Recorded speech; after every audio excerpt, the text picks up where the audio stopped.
일본 정부가 다음 달부터 10년에 걸쳐 후쿠시마 원자력 발전소 오염수를 방류하겠다고 밝히면서 우리 어장에는 어떤 영향을 미칠지 걱정입니다. 이 오염수에 함유된 삼중수소가 문제인데요. 앞으로 5년 뒤에는 일본과 가까운 제주 해역에 유입되기 시작한다는 분석도 나왔습니다. KCTV 제주방송 이정훈 기자입니다. 일본 정부가 다음 달부터 10년 동안 후쿠시마 원자력 발전소 오염수를 방류하기로 했습니다.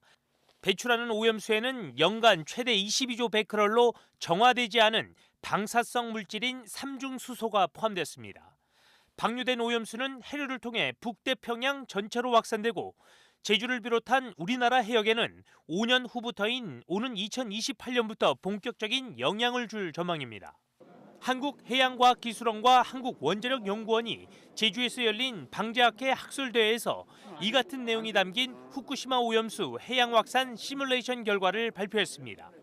원전 오염수로 우리나라 관할 해역에 유입되는 방사능 물질인 삼중수소의 농도는 세제곱미터당 약 0.001 베크럴 정도로 분석됐습니다. 저희 관할 해역에 어느 정도로 들어올지 이런 부분에 대해서는 여기 빨간색으로 표시된 부분이 있는데 한 5년 후 정도부터 이제 꾸준히 들어오기 시작하고 뭐 일시적으로 그 전에도 빨리 들어오는 부분이 약간은 있긴 합니다. 그래서 이 정도가 들어오는데 사실 이 농도는 실제 그 해양의 배경 농도 이미 존재하고 있는 삼중수소에 비해서는 상당히 작은 양이기 때문에 이번 연구 결과는 우리나라보다 앞서 진행된 중국 연구팀의 연구 결과와도 큰 차이가 없다고 밝혔습니다.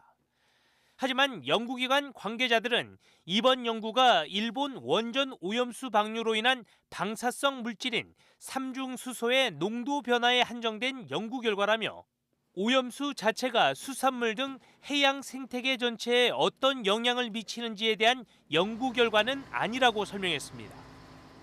또 방사성 물질 유입 시기와 농도는 해류 등에 영향을 받는 만큼 이에 대한 정밀한 연구가 필요하다고 덧붙였습니다.